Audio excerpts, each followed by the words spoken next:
Olá, eu sou Jonathan Gomes e estou aqui para apresentar uma produção do projeto Estação da Juventude, Saúde, Cultura e Cidadania. Nesse vídeo nós iremos tratar sobre vários assuntos importantes de nosso interesse. Para dar início a essa conversa, nós iremos chamar o coordenador do projeto, Marcelo Chagas. Obrigado, Jonathan. O projeto Estação da Juventude, Saúde, Cidadania e Cultura é uma iniciativa da ONG Com Cidadania, Consciência pela Cidadania, com recursos a partir de uma emenda parlamentar da vereadora Thelma de Souza. O projeto pretende realizar e disponibilizar materiais audiovisuais e educativos nas áreas de saúde, cidadania e cultura. O objetivo é conscientizar adolescentes e jovens sobre a importância dos cuidados com a saúde, assim como em relação ao direito à saúde, enquanto o acesso cidadão ao atendimento gratuito, público e universal. Para que o jovem possa usufruir desse direito, é importante que ele o conheça por meio da informação. Nesse sentido, o projeto pretende oferecer condições de entendimento e reflexão sobre os principais problemas que atingem diretamente adolescentes e jovens, tanto em relação à saúde quanto em relação ao acesso a esses direitos. Aprimorar a democracia exige um trabalho de formação cidadã, que aponte para a importância do diálogo, protagonismo político e social e para uma cultura de paz e de plena inclusão.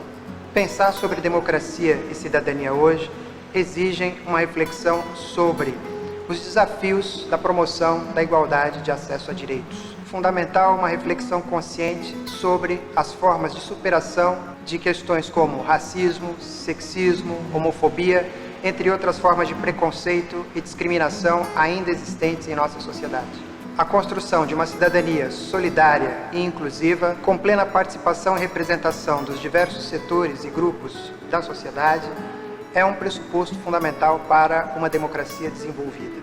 Hoje, no Brasil, um grande desafio é o de fomentar uma revisão crítica da cultura, introduzindo referenciais históricos, científicos, democráticos e políticos para o entendimento do papel social de cada cidadão.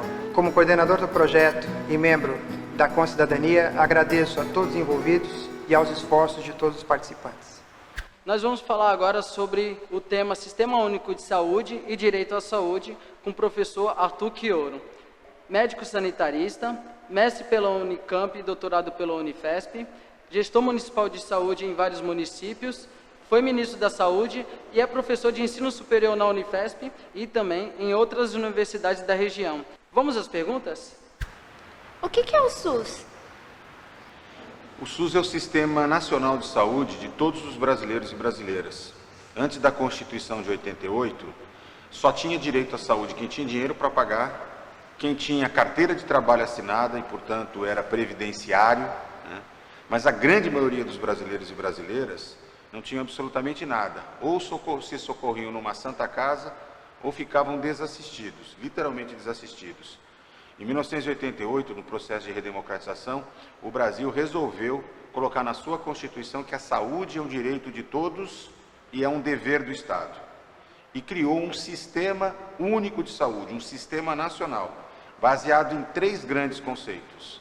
O conceito de universalidade, ou seja, saúde é direito de todos, independente de qualquer coisa.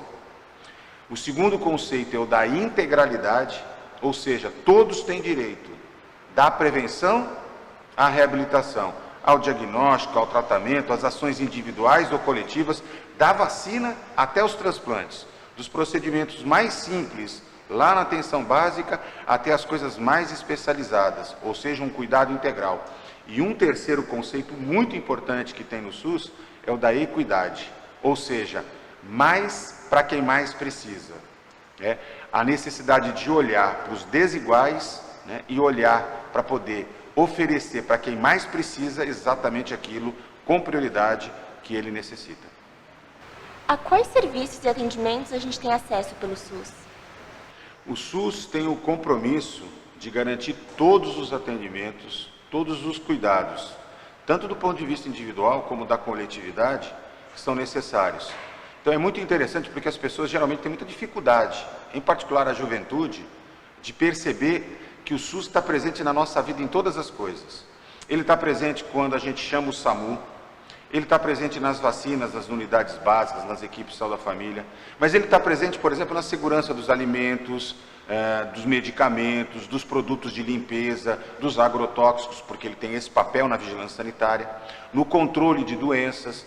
Então, assim, eu costumo dizer que desde a prevenção e a promoção, passando pelo diagnóstico das doenças, pelo tratamento das doenças, seja na unidade básica, seja no ambulatório de especialidade, numa UTI, num serviço altamente especializado.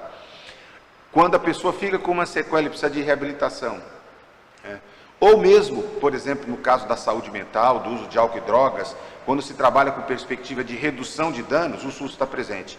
Então, o SUS é um sistema que está presente na nossa vida o tempo inteiro, ainda que nem sempre a gente consiga perceber, né? Mesmo quem tem plano de saúde, né, e acha que não usa o SUS, usa.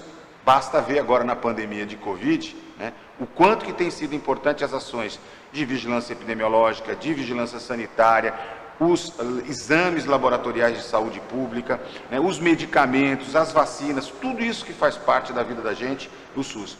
E é interessante notar, dos países com mais de 100 milhões de habitantes, são cerca de 12 países no mundo que tem essa população, o Brasil foi o único que ousou colocar na sua Constituição que a saúde é um direito de todos e criou o SUS para isso.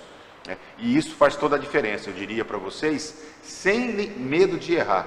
O SUS talvez seja um dos projetos éticos civilizatórios mais importantes para a produção da cidadania do povo brasileiro. Sem o SUS, nós viveríamos ao longo desses últimos 30 anos uma verdadeira barbárie. Todos podem ter acesso ao SUS? Essa é uma pergunta muito interessante, Amanda. Todos sim podem ter acesso.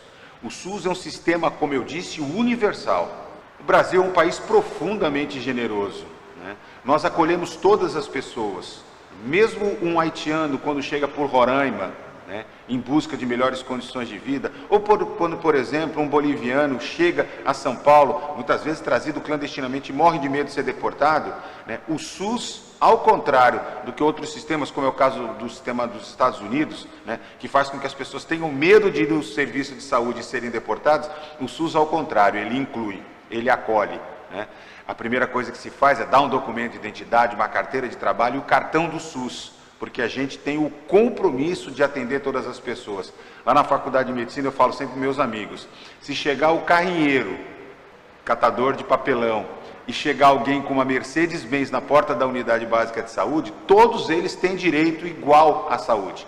Mas é claro que, pelo princípio da equidade, mais para quem mais precisa, então muito provavelmente nós vamos dar mais prioridade ainda para o carrinheiro, para o catador de papelão. Mas de qualquer maneira, adultos, crianças, inclusive quem não nasceu, é de responsabilidade do SUS, porque nós trabalhamos com a perspectiva do planejamento familiar, né, da maternidade responsável, né, da possibilidade das pessoas pensarem a vida de maneira muito séria. Então o SUS tem enormes compromissos, né? A gente, por exemplo, não se circunscreve apenas a tratar e diagnosticar a doença.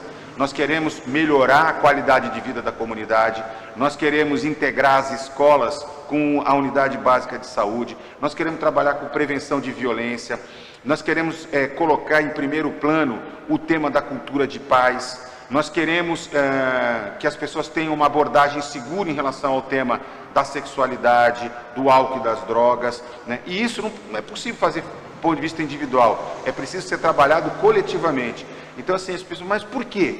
Porque tudo isso, a maneira com que a gente vive, a maneira com que a gente trabalha, aonde a gente mora, como a gente produz e vive a dimensão cultural, enfim, todas as coisas que a gente faz interferem no jeito que a gente adoece, interfere no jeito, inclusive, de morrer das populações. Portanto, o SUS trabalha com um conceito ampliado de saúde.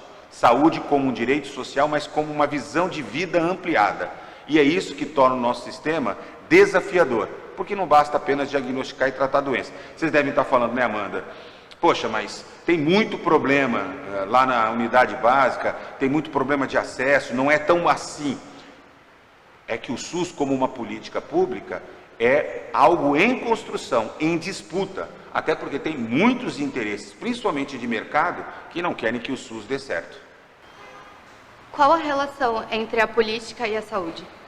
Elisa, a relação entre saúde e política, ela é total.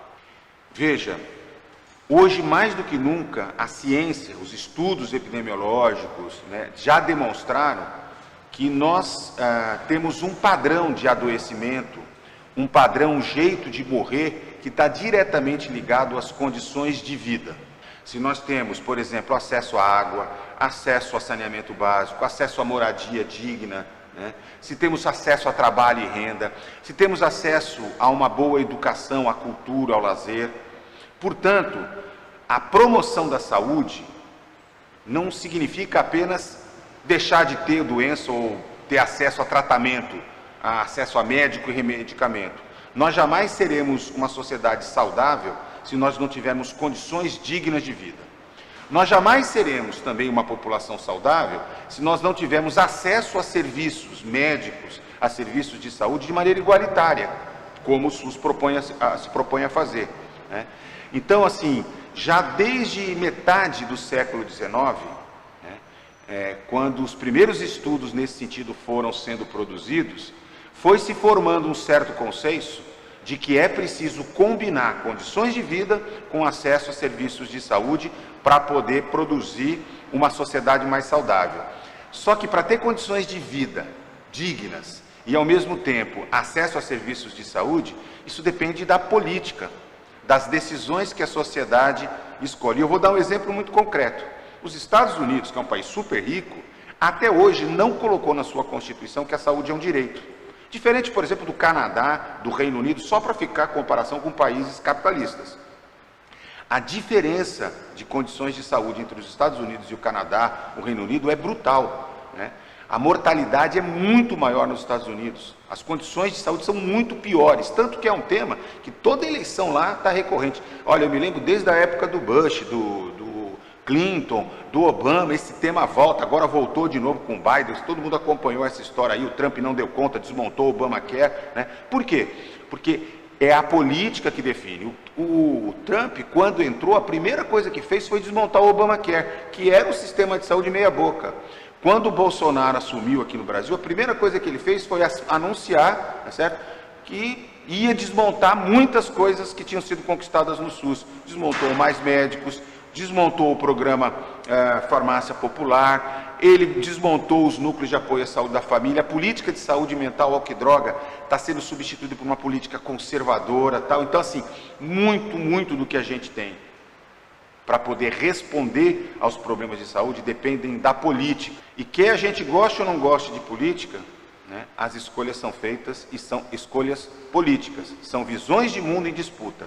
Aliás, é isso que faz com que o SUS, 32 anos depois da sua criação, não consiga ainda ser o sistema que está na Constituição, considerado pelos outros países, pelos cientistas, pela Organização Mundial de Saúde, como um sistema perfeito no papel, mas na prática cheio de dificuldade. Eu vou dar um exemplo para vocês.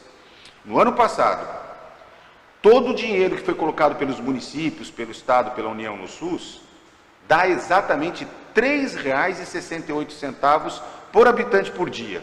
Sabe o que isso significa? Que para garantir da vacina ao transplante, cada brasileiro contou com menos do que uma passagem de ônibus por dia. Ou seja, é impossível, com esse desfinanciamento, entregar para a população brasileira um sistema de saúde que cumpra tudo aquilo que está na Constituição. E essa é uma decisão política, porque dinheiro para arma tem, dinheiro para um monte de outras coisas tem, né? Para socorrer banco falido, para fazer alegria do sistema financeiro. Então são as escolhas políticas que a sociedade faz, através da política, que definem se nós vamos ter uma sociedade mais decente, mais digna, mais solidária e mais saudável. O que é uma política de saúde? Milena, uma política de saúde é uma decisão que o governo, ouvindo a sociedade, ouvindo os conselhos de saúde, a partir de um diagnóstico bem feito, que identifica um problema real, um planejamento de uma ação que procura encontrar soluções para problemas específicos. Então, eu vou dar um exemplo bem atual. Nesse momento, a gente vive o desafio de enfrentar a pandemia de Covid. A Política Nacional de Imunização de Vacinas do Brasil é uma política que já existe há 47 anos e que é considerada internacionalmente exitosa. Então, o aperfeiçoamento da política de vacinação pressupõe que o governo federal fizesse toda a lição de casa, todo o treinamento, ouvisse os especialistas, negociasse com os municípios e com os estados para, no menor espaço de tempo possível, desencadear ações e serviços de saúde, no caso da política de saúde, que possam proteger a vida da população. O SUS é a grande política, mas ele é composto por várias outras ações específicas, como, por exemplo, a Política Nacional de Atenção Básica, a Política de Urgência e Emergência, a Política de Vacinação, a Política para a Saúde do Adolescente, a Política da População LGBT, a Saúde da População LGBT. Então, vai se conformando com ações e serviços técnicos. E quanto mais ouve a sociedade, quanto mais ouve os segmentos, quanto mais ouve as universidades, quanto mais chama os municípios e os estados para participarem, isso é importante. Por quê? Porque uma política nacional é sempre implementada, no caso do SUS, principalmente pelos municípios e pelo estado.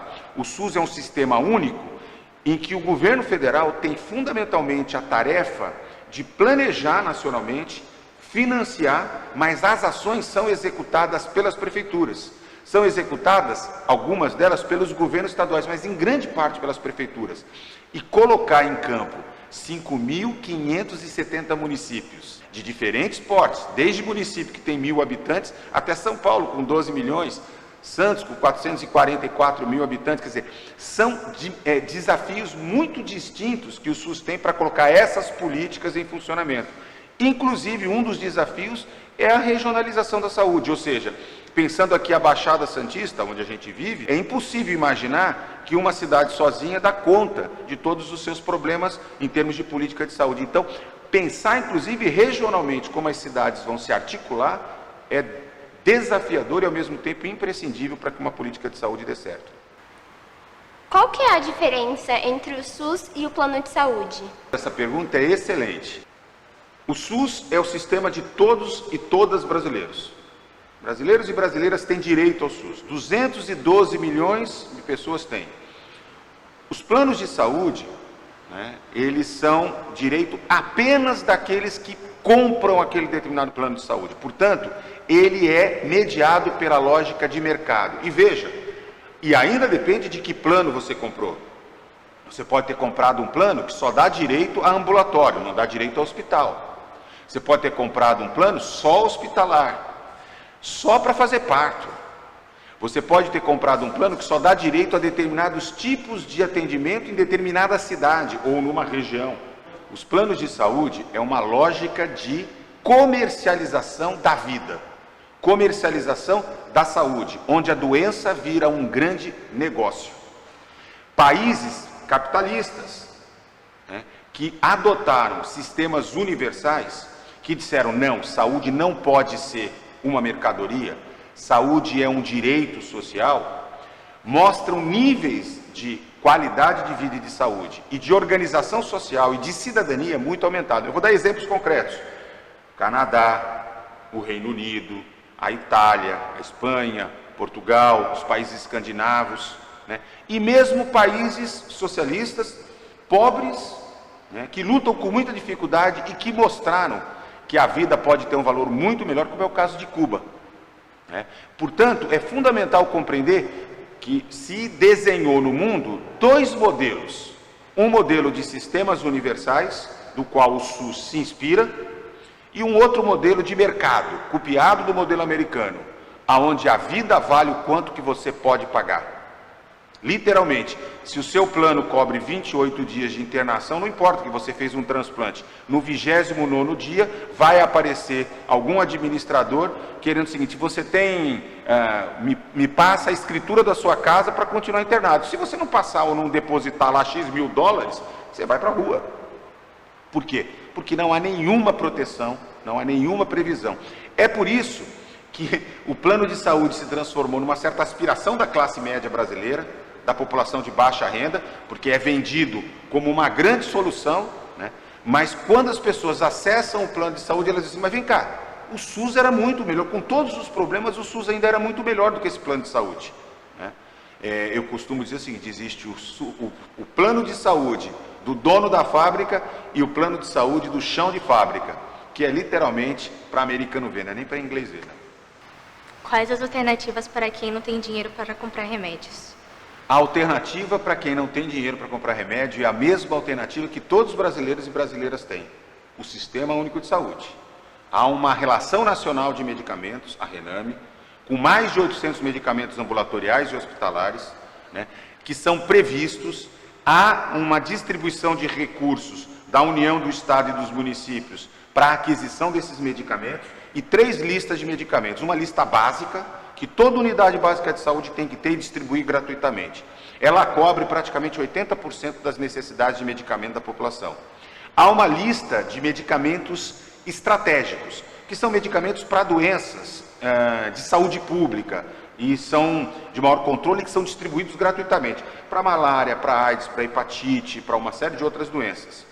E há também uma terceira lista de medicamentos de alto custo, medicamentos especializados. Claro que essa lista não está disponível em todas as unidades, mas se alguém tem uma doença rara e precisa de acesso a esse medicamento, ela será encaminhada por uma unidade básica de saúde, por um serviço especializado e terá direito. Portanto, no Brasil, a assistência farmacêutica é garantia do Sistema Único de Saúde para 100% da população. Ah, mas o prefeito da minha cidade não está comprando medicamento, o governador deixou de trazer, o governo federal suspendeu o medicamento. Bom, se neste caso o seu direito está sendo violado, porque você tem direito de receber aquele medicamento que está previsto, padronizado, né, aí cabe inclusive recorrer à Justiça, né, ao Ministério Público, à Defensoria Pública, para que eles possam, em nome do interesse de toda a comunidade, entrar com uma ação contra aquele governante para que ele possa garantir o direito à saúde. Portanto, é muito importante entender isso. Só tem que tomar cuidado com uma coisa, né? Saúde não é sinônimo de remédio, né?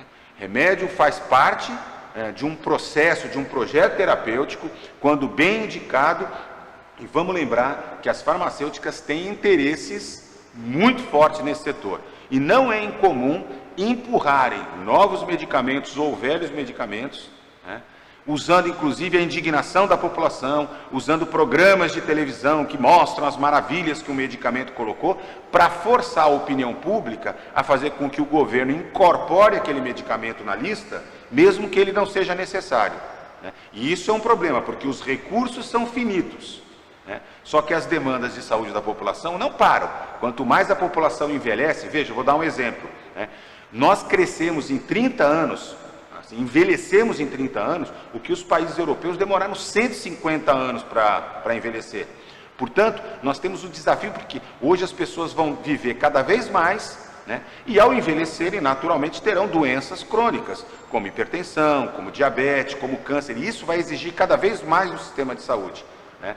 Na medida em que a gente não tem mais desnutrição e que a própria juventude começa a sofrer o problema do sobrepeso, da obesidade, da má alimentação e etc., nós vamos jogando uma carga de doença para as próximas gerações. Vocês mesmos, quando forem mais velhos, se não se cuidarem agora, vão oferecer para o sistema de saúde, né, uma exigência muito grande de medicamentos, internações e etc. Então é fundamental compreender que nós não podemos pegar só o problema do medicamento, mas começar a trabalhar desde a promoção da saúde. Eu vou dar mais um exemplo, né? Se as pessoas fumam desde cedo e fumam muito, né, nós vamos ter muito problema de enfisema pulmonar, de doença pulmonar obstrutiva crônica, vamos exigir muito medicamento, muitos atendimentos hospitalares. Ora, se a população não fuma, faz atividade física, se alimenta de forma saudável, tem uma vida bacana, né, isso permite que a gente não apenas envelheça, viva mais, mas viva com qualidade de vida. Aliás, o desafio para o século XXI vão ser de duas ordens. Primeiro, viver mais com qualidade de vida. E um segundo, que é um desafio que continua ainda velho e presente, que é como enfrentar a desigualdade estrutural, que mata e adoece de maneira diferente. A saúde é um direito? Existe a possibilidade dos cidadãos perderem o direito à saúde? Yasmin, a sua pergunta, na minha opinião, é a pergunta do momento. Durante esses 32 anos do SUS, né, a gente, mesmo com alternâncias de governo, Nós tivemos algumas ameaças durante o governo Fernando Henrique Cardoso, chegou-se a propor que a saúde não seria um direito universal, mas houve uma resistência da sociedade, de diferentes forças políticas, e nós conseguimos resistir. Mas eu diria para você que nós nunca tivemos tão ameaçados como nesse momento, porque nós vivemos um governo necropolítico, um governo para o qual a vida não vale nada, aonde as forças do neoliberalismo, as forças do mercado, é que mandam, que dão a regra do jogo. Se depender do Bolsonaro, do Guedes e de boa parte dos parlamentares que estão lá no Congresso Nacional, claro, nós temos a oposição, mas de uma boa parte, tá certo? O Sistema Único de Saúde deixa de existir ou vira o sistema pobrinho para os pobrinhos. Ou seja, um sistema meia boca, para dizer que tem para a população brasileira. E empurram boa parte da população para a lógica de mercado. Acontece que isso foi exatamente o que foi feito há alguns anos no Chile e na Colômbia. Exatamente esta mesma lógica econômica que Bolsonaro e o Guedes estão implementando no Brasil, foi o que foi feito e destruiu os sistemas de saúde, de previdência, de educação pública, lá do Chile e da Colômbia. E os resultados são um desastre. O Chile, que tinha os melhores indicadores de saúde da América do Sul, hoje afunda de maneira absurda. Na Colômbia, as pessoas praticamente não conseguem envelhecer. A quantidade de suicídios entre idosos que não conseguem sustentar nem com a aposentadoria e nem tem direito à saúde, chega a beirar o genocídio. E me parece para isso que esse governo tenta fazer. Mas a nossa força de resistência é muito maior. Eu acredito muito na sociedade brasileira, na nossa força de resistir e principalmente na juventude, porque vocês, mais do que nunca, são portadores do projeto de futuro. E se a gente quer um país digno, com cidadania, um país solidário, um lugar onde todos e todas tenham direitos a ser felizes e saudáveis, nós temos que lutar pelo SUS. O SUS é o nosso patrimônio, é um grande patrimônio da sociedade brasileira. Não é uma política do governo Bolsonaro, é uma política de Estado, escrita na Constituição. Então, resistir e lutar é a palavra de ordem. Obrigado, doutor Arthur. Agora suas considerações finais. Eu que agradeço você, agradeço a todos os jovens, e fico à disposição, mas quero deixar uma mensagem de esperança, de esperança. O SUS produziu muito mais vida ao longo desses últimos 32 anos. Mudou a história da saúde, mudou a história da cidadania no Brasil. E esse desafio a minha geração, a geração de vocês, tem o desafio de mantê-lo, esse sonho em pé e aperfeiçoá-lo cada vez mais. Valeu! Agora nós vamos tratar sobre o tema Qualidade de Vida e Prevenção, Qualidade de Atendimento em Saúde, com o professor Dr. Sérgio Fernando Rodrigues Zanetta, que é médico sanitarista e administrador hospitalar, consultor em gestão hospitalar e sistema de saúde. Tem 35 anos de experiência em gestão de redes e serviços públicos e privados de saúde. Foi diretor da filantropia da Sociedade Beneficente de Senhoras do Hospital Sírio-Libanês. O que nós podemos fazer para prevenir doenças e quais são os melhores hábitos para cuidar da nossa saúde? O principal é manter a saúde. Para os jovens, para os adultos, para as pessoas mais velhas, a coisa mais difícil e mais importante é manter a saúde mental, a saúde psicoafetiva. Portanto, é fundamental que você diga o que você está pensando, o que você está sentindo e como você enxerga o mundo. Se comunique, se relacione. Controlar as doenças é muito mais fácil do que se imagina. O difícil e o nosso esforço deve ser em promover saúde, mantendo a cuca legal, mantendo a cabeça boa e o coração cada vez mais próximo das pessoas e das coisas que a gente ama. Por que a vacinação é tão importante para conter a pandemia? As pessoas devem ou não se vacinar? É seguro? Nós só temos uma alternativa contra a Covid-19 hoje em dia disponível. O uso de máscaras, o distanciamento pessoal, a higienização das mãos. A gente chama de medidas não farmacológicas de controle. A nossa melhor alternativa é hoje a produção de vacinas. E, surpreendentemente, nós temos um resultado maravilhoso. Nós temos boas vacinas produzidas em tempo recorde. O que acontece é que elas vão demorar ainda mais 1 ano, 2 anos para atingir toda a população, porque eu não tenho hoje produção de vacina no mundo disponível. Está se definindo uma estratégia para vacinar primeiro os grupos de maior risco. A vacina no Brasil é segura há mais de 30 anos. O Programa Nacional de Imunização tem mais de 40 anos. O SUS tem 32 anos. E todos vocês tomaram sempre vacinas boas e seguras. Portanto, as pessoas devem sim se vacinar. A vacina é absolutamente segura no Brasil e no mundo. E só serão aprovadas as vacinas que sejam tão seguras quanto todas as que você tomou até agora. Especialmente no Brasil, que tem o maior e melhor programa de vacinação do mundo, as vacinas são ótimas, não são boas, elas são ótimas e, surpreendentemente para a Covid-19, nós estamos conseguindo produzir, a humanidade está conseguindo produzir boas vacinas, capazes de proteger até 90% das pessoas da infecção. Portanto, tome a vacina, se proteja. Os mais jovens tomarão mais no fim das campanhas das vacinas. Em primeiro lugar, os profissionais de saúde que estão na frente de trabalho controlando a epidemia, os mais velhos que têm maior risco de morrer e as pessoas com comorbidades, seguidas de vários outros profissionais e pessoas que estão mais expostos. Quando chegar a sua vez, tome vacina.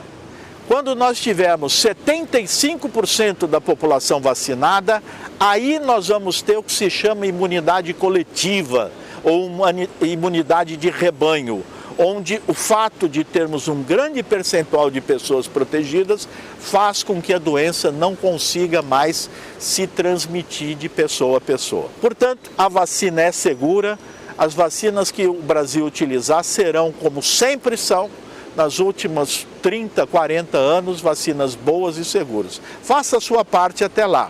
Vamos ter um longo caminho de uso de máscara, distanciamento pessoal e higienização das mãos frequentes. Mais 1, 2 anos até que a gente tenha conseguido domar essa que é a maior epidemia dos últimos 100 anos. A humanidade nunca viveu uma situação tão grave como a que vive nesse momento.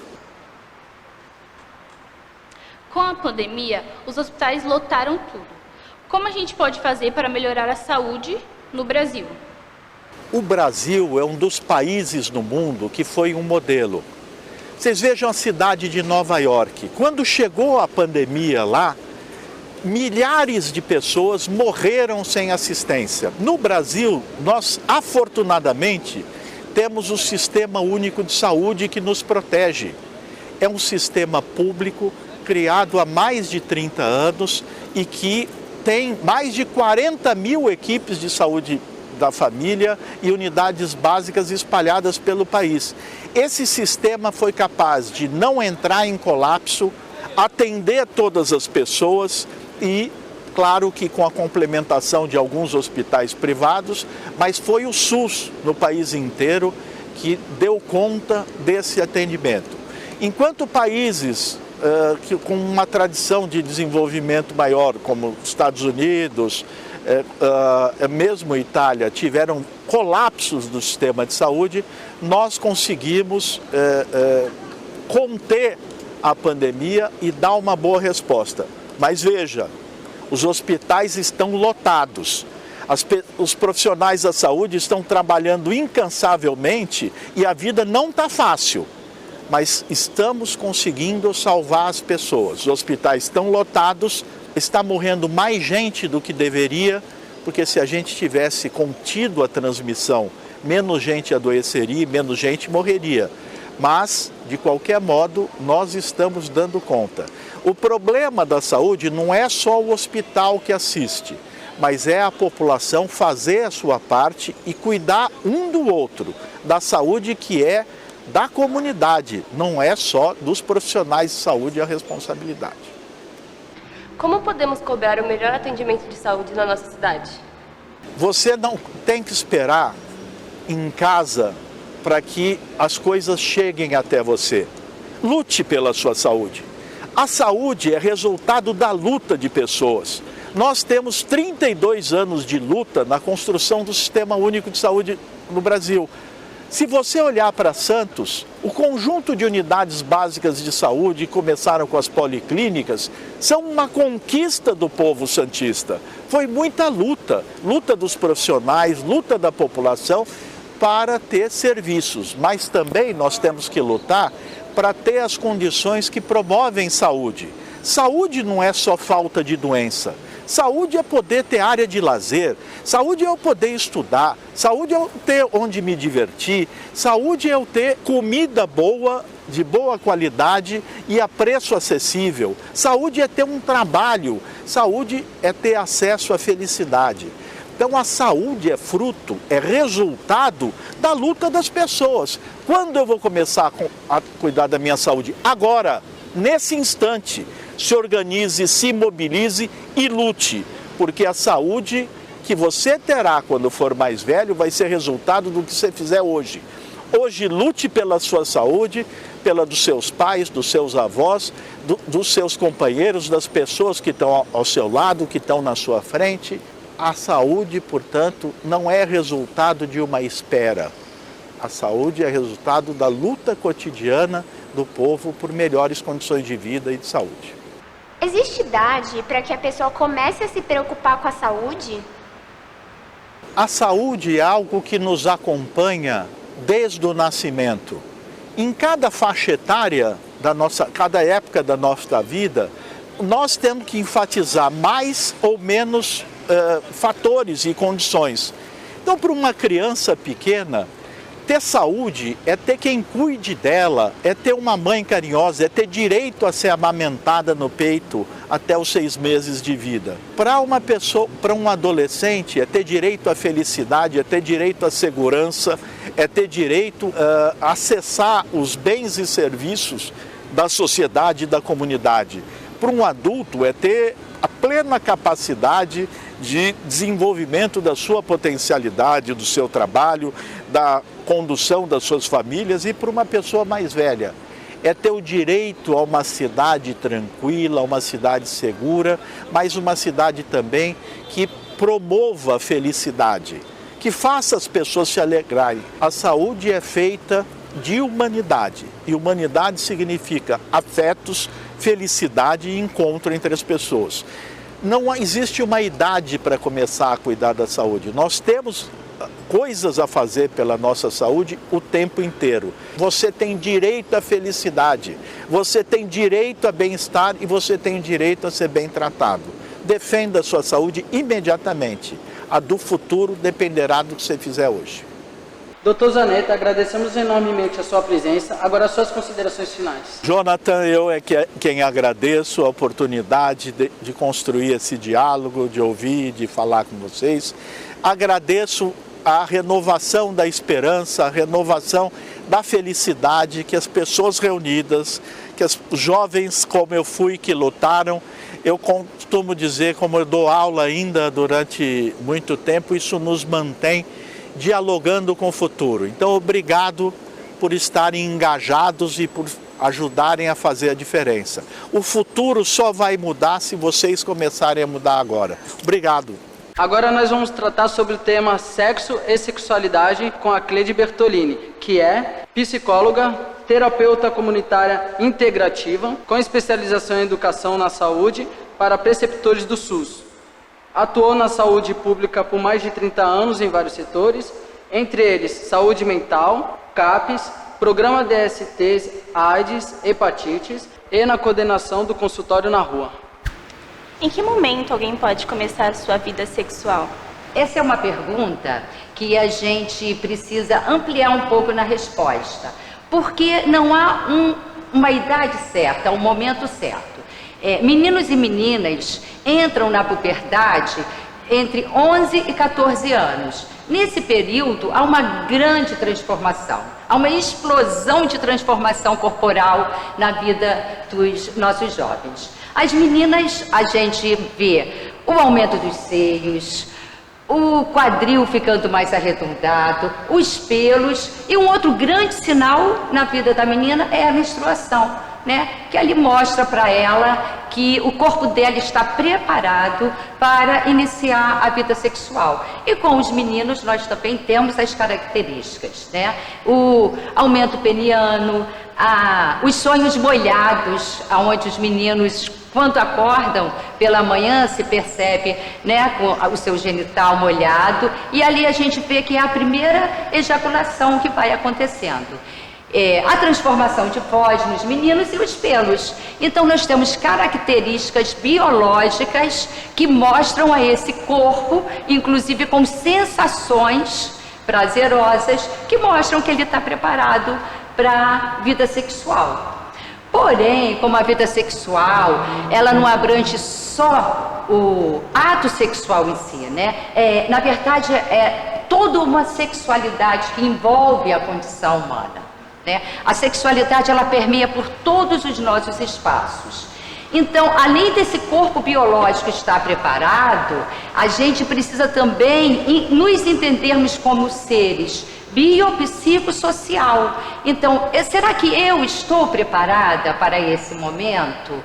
Eu me conheço, eu gosto do meu corpo, aonde o meu corpo me dá prazer? Né? Quais são os mitos que envolvem o meu pensamento e os meus valores na condição de uma vida sexual? Como eu vou me ver socialmente a partir desse grande evento na vida humana? Como eu vou me ver socialmente perante meus amigos, perante a minha família, né? Então, como eu estou preparada psicologicamente para esse evento na vida humana? Então, estarmos num equilíbrio biológico, psicológico e social é de extrema importância, mas a gente entende que é preciso conversar sobre isso, porque é muito difícil falar sobre sexo, ainda está no espaço do tabu, do feio e do escondido. Por isso, precisamos de espaços exatamente para obtermos nosso conhecimento biológico, psicológico e social. Quais os cuidados que devemos ter para manter relações sexuais? Hoje, quando a gente fala em sexualidade, a gente fala em qualidade de vida. É um indicador para saber como eu estou funcionando nesse mundo.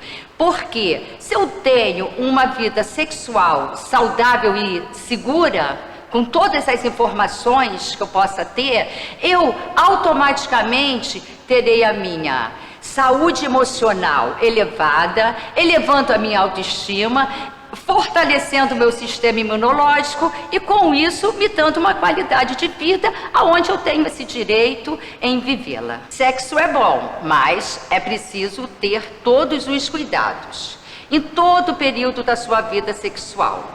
Né? Hoje nós temos muitas estratégias de prevenção às infecções sexualmente transmissíveis. Muitas. Né? Nós temos o preservativo masculino, que é o mais comum, que a gente encontra com muita facilidade, com uma variedade muito grande, né? Não só nas redes particulares, mas encontramos no nosso SUS, né? Onde distribui os preservativos masculino e também temos o preservativo feminino, que é um avanço, que é uma conquista na vida de nós mulheres. Porque dessa forma nós podemos exigir o nosso direito de ter uma relação sexual saudável. Né? Então nós temos o preservativo feminino, masculino, temos um gel que, além dele ser lubrificante, ele é anti-espermaticida, então ele mata o esperma antes do esperma penetrar, né, na via sanguínea. Nós temos exames onde a gente pode fazer para ir vendo a nossa condição sorológica, de hepatite, né, AIDS, sífilis. Nós temos também muito avançado nesses últimos anos, também resultado de muita luta, nós temos uma profilaxia que a gente oferece para pessoas que passaram por alguma exposição sexual, ou seja, que tiveram uma relação sexual sem preservativo. Então, nós temos hoje, nos departamentos, nos programas de IST, pelo Brasil inteiro, a profilaxia, onde você pode chegar e pedir.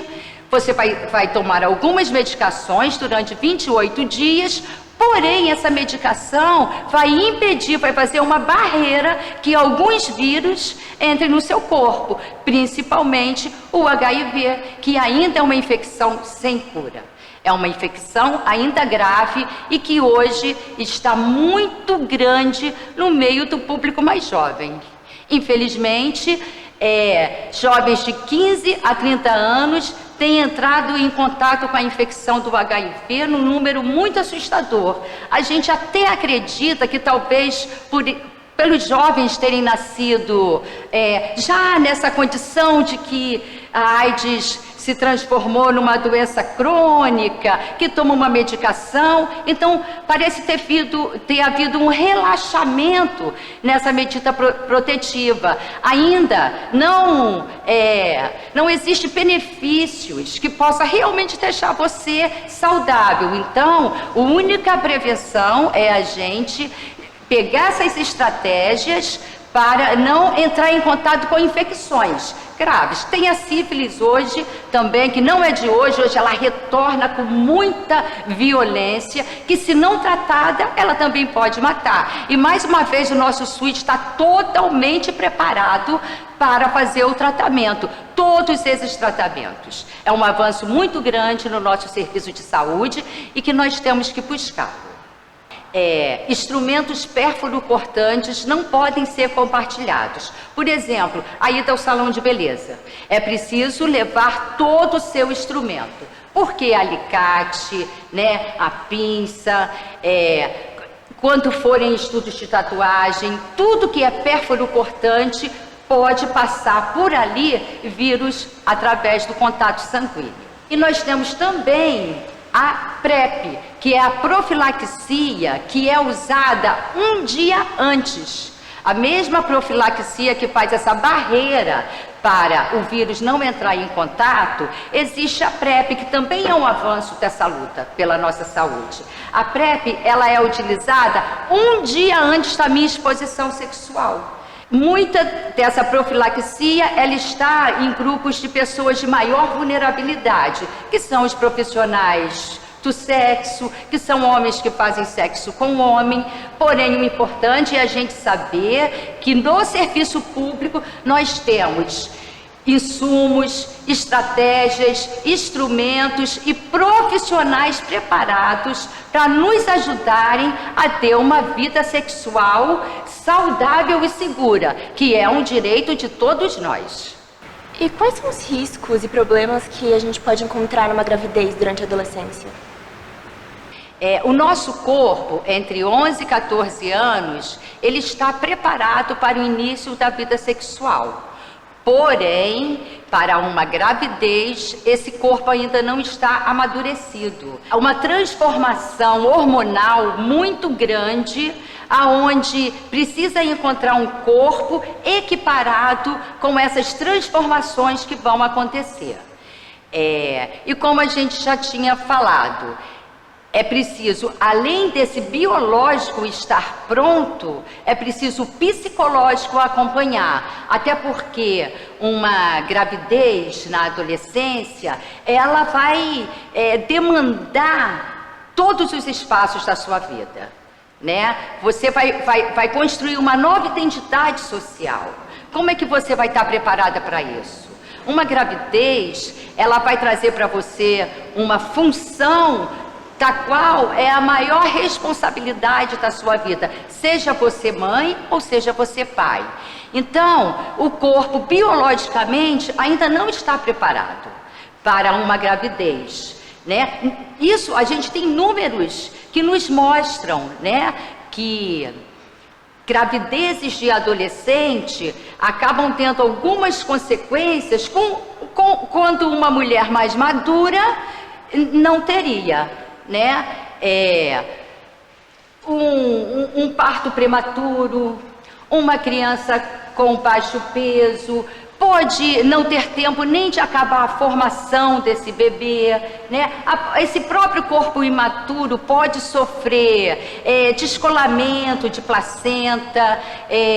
Então, esse corpo ainda não está preparado biologicamente. Mais uma vez, a gente reforça que ele precisa psicologicamente acompanhar. A gravidez na adolescência, ela se tornou um debate público, né, de políticas públicas, porque entende-se que é a falta de acesso à informação, aos preservativos, ao diálogo. A gente percebe que o número de meninas grávidas ainda se encontra em maior número nas áreas de maior vulnerabilidade, demonstrando exatamente a falta do acesso ao direito à informação, ao direito aos anticonceptivos. Muitas dessas gravidezes, elas vêm até de abuso sexual, exatamente nos mostrando a falta de conhecimento e diálogo e de estrutura profissional, familiar e social nesses espaços, nos orientando e nos ajudando a acabarmos com a violência sexual, as gravidezes indesejadas no nosso país e com as nossas meninas. Drogas na gravidez pode trazer risco para a mãe ou para a criança? Sim, né? O uso de drogas na gravidez pode trazer prejuízo à mãe e ao seu bebê. Tudo que a mãe ingere vai passar para o seu bebê, né? Passa pela via da placenta, onde passa ali a alimentação. E toda substância, lícita ou ilícita, vai ser passado por ali. Pode, ultrapassando a barreira da placenta e para a corrente sanguínea da criança e até mesmo para o sistema nervoso.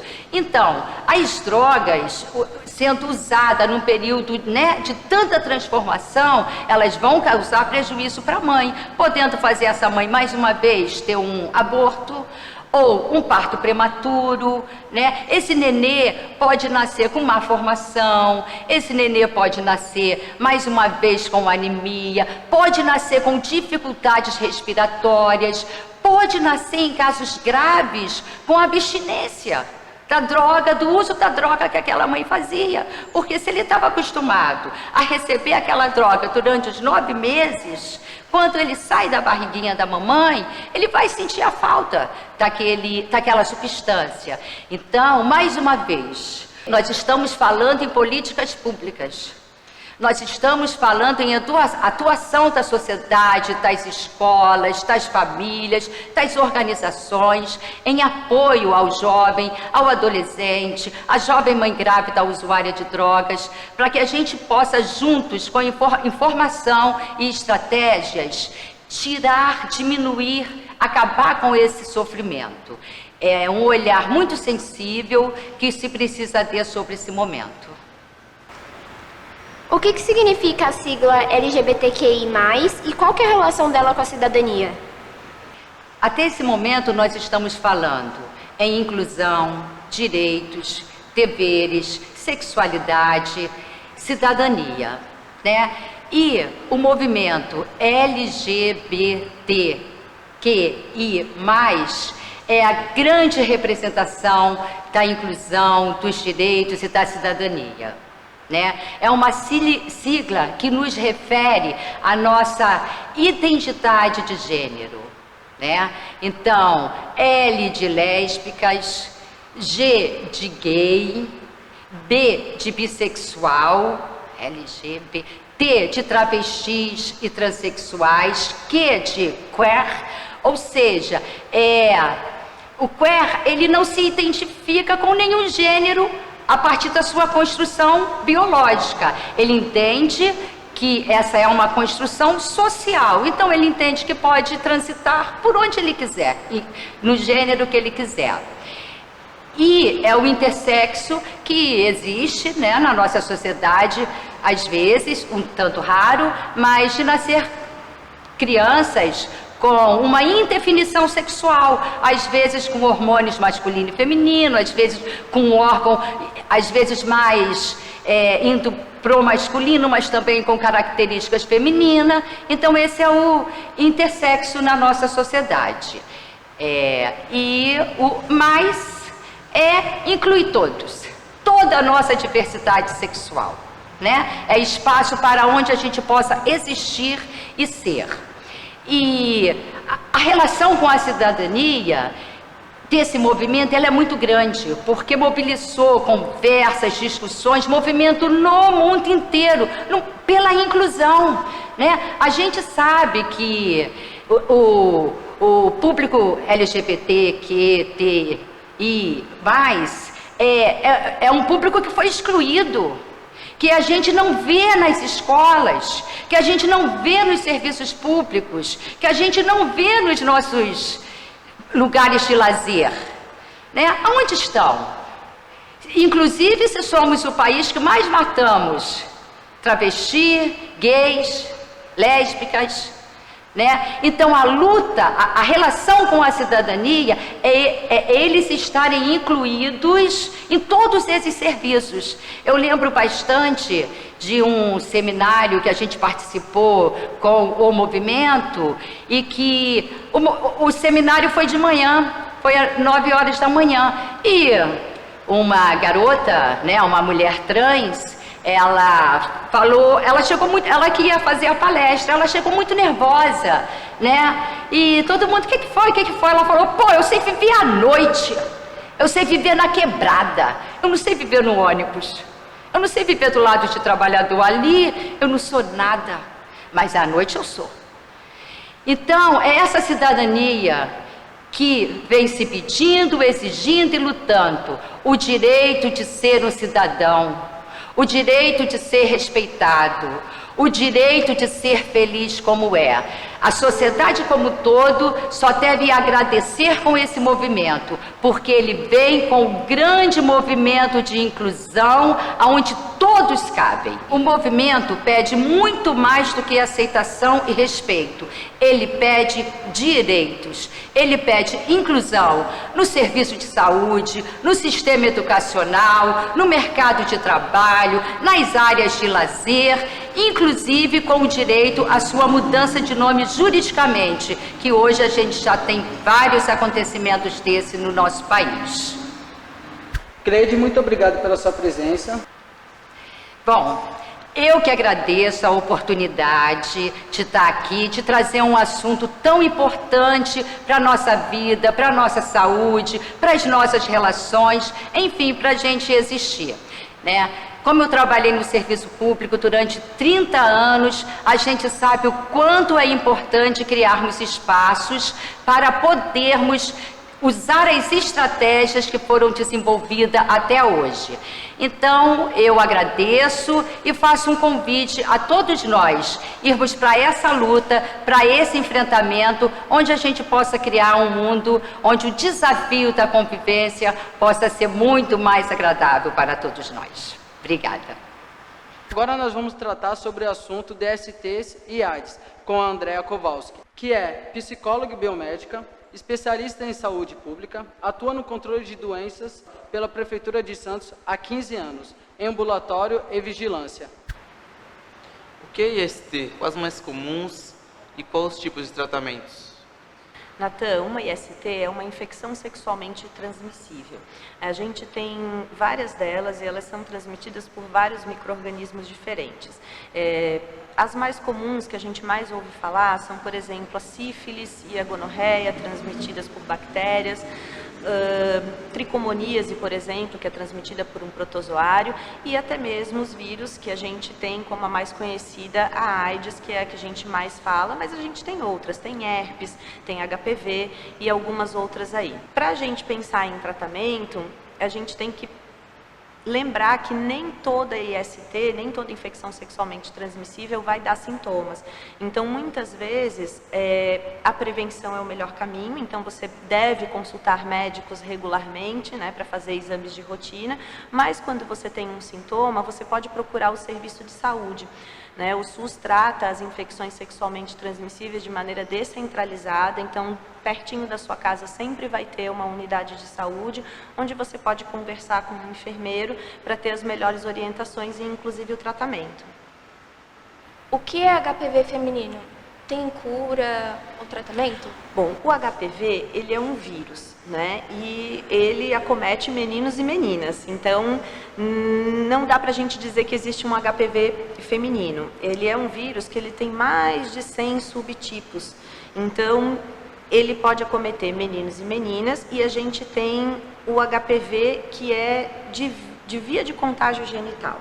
E aí ele pode passar de menino para menino, de menina para menina, de menino para menina, independente, enfim, da prática sexual. Por quê? Porque ele é um vírus que ele é de contato, né? Então ele acomete a pele como um todo e as mucosas, e é só pelo contato. Então, quando a gente pensa em HPV, a gente tem que pensar que brincadeirinhas sexuais também precisam ser bem protegidas. E aí o HPV, ele tem cura se for espontânea. Então, o meu corpo, ele pode eliminar esse vírus, né, através do meu próprio sistema imunológico, sem que eu precise fazer nada a respeito disso. Porém, quando ele apresenta as lesões, quando eu pego esse vírus num contato sexual e ele começa a apresentar pequenas lesões, verrugas, coisas que eu consigo identificar, ele precisa sim ser tratado, porque essas lesões que ficam ali, elas podem transmitir, né? Então a gente precisa buscar tratamento especializado sim. Para eu lidar com HPV, eu preciso ter um tratamento que seja feito por um urologista ou por um ginecologista, dependendo do caso, para que a gente consiga eliminar as lesões e assim diminuir o risco de contágio num futuro contato sexual. A vacina da HPV é segura e protege da doença? E quem deve tomar? A vacina do HPV, ela é segura, né? Já foi super testada, já tem alguns anos aí que a gente está oferecendo ela no Sistema Único de Saúde, e a gente tem poucos efeitos adversos. O interessante de vacinar com a vacina do HPV é você pegar adolescentes, pré-adolescentes que ainda não iniciaram a vida sexual, porque quanto mais cedo eu aplico essa vacina, mais eu consigo estimular o sistema imunológico a se proteger contra esses tipos de vírus que ele vai encontrar ali na frente quando começar a vida sexual.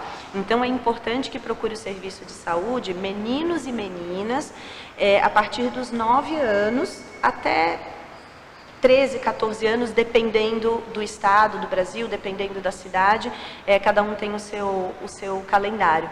Mas é importante a gente fazer essa vacinação nessa época da vida, para que a gente consiga, então, imunizar as pessoas antes que elas tenham contato com os primeiros vírus. Quais os bons hábitos podemos ter para ter uma vida sexual mais saudável?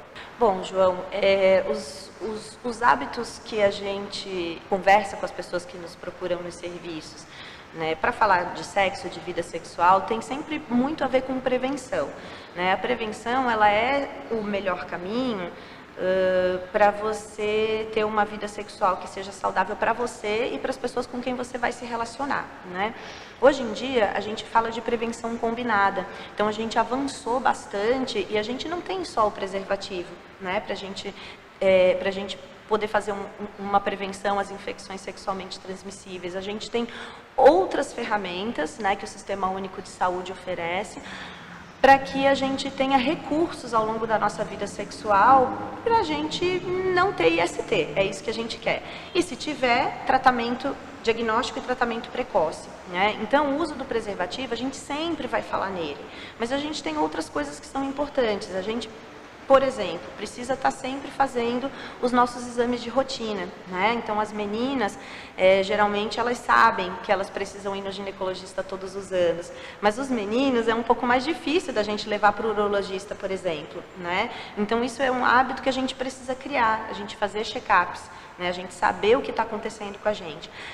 Além da gente olhar para o nosso corpo com atenção, usar o preservativo, é importante que a gente saiba saiba onde estão os nossos recursos, né? Então, onde estão os serviços de saúde que podem nos atender no caso de uma dúvida, quando você precisar de uma orientação, né? Quando você precisar de alguma ferramenta que te ajude a escolher a melhor prática, ou o melhor caminho, ou até mesmo, né, o melhor jeito de se prevenir. Andréa, muito obrigado. Agora suas considerações finais. Sim, é bastante importante a gente ter essas oportunidades, porque muita coisa daquilo que a gente está pensando, que está acontecendo dentro da gente, muitas vezes é a mesma coisa que está acontecendo com uma pessoa que está muito perto de nós. Então, cada oportunidade dessa que a gente tem de conversar é uma oportunidade de você aprender, de você entender que você não está sozinho e que super importante você trocar as suas dúvidas, porque dentro da troca de dúvidas você sempre vai conseguir encontrar respostas. Então, eu também agradeço essa oportunidade. Agora nós vamos falar sobre o tema saúde mental, com o professor Dr. Fernando Kinker, que é professor de curso de terapia ocupacional da Unifesp, doutor em ciências sociais, participou da intervenção no Hospital Psiquiátrico da Casa de Saúde em Anchieta, em Santos, militante da reforma psiquiátrica e da luta antimanicomial. O que é saúde mental? Elisa, pergunta importante. Entendo que saúde mental é uma condição, vamos dizer assim, um estado. Sabe quando a gente se sente forte para responder os desafios, né, que a vida traz, que são muitos, né, quando a gente tem aquela resiliência, aquela força para responder os desafios, quando a gente pode usar a nossa criatividade, a nossa potencialidade, ou seja, os nossos talentos, as coisas que a gente vai descobrindo na gente mesmo e encontra lugar no mundo para isso. Isso é saúde mental do meu ponto de vista. Agora, como a gente vê, a saúde mental, então, não é uma questão que depende só da gente, mas também da onde a gente vive. Então, ela está relacionada com fatores também externos, né, a gente. Por exemplo, quando a gente vê muitos jovens, né, que moram em condições muito precárias, né, em condições de vulnerabilidade, de violência, né, que passam necessidades, que muitos são vítimas de violência, né, seja física, seja sexual, quando a gente vê o problema da raça, né, porque de fato a gente vive num país racista, tudo isso interfere na saúde mental nesse sentido mais amplo, né? Essas pessoas então têm uma vivência da saúde mental, da sua própria saúde mental, ligada a esses aspectos, não é uma coisa que está só dentro da pessoa, que depende só da pessoa. As pessoas que têm uma outra condição de vida, por conta disso, têm mais saúde mental? Não necessariamente, né?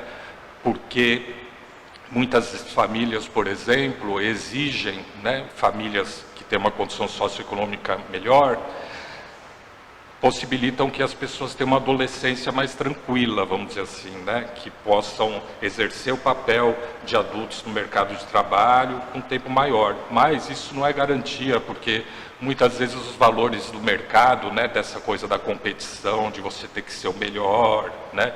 Muitas vezes valores mesmo do machismo, do racismo e tal, também trazem prejuízos para a saúde mental, mesmo de jovens que tem uma condição socioeconômica melhor.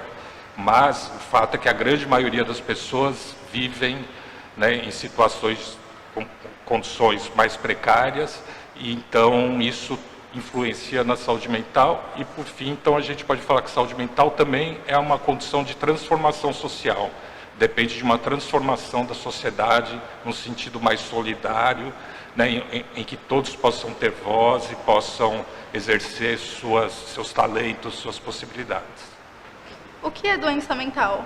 E quais são as doenças mentais mais comuns hoje em dia? Então, essa questão da doença mental, né, ela também se dá como uma ideia, né, que foi construída historicamente, assim, né, pela ciência, onde nos manuais médicos, por exemplo, você vai vendo que os cientistas vão pegando fatias do que as pessoas sentem, sinais dos comportamentos delas e vão categorizando, né? Então isso é depressão, isso é esquizofrenia, né? Isso é ansiedade, tal.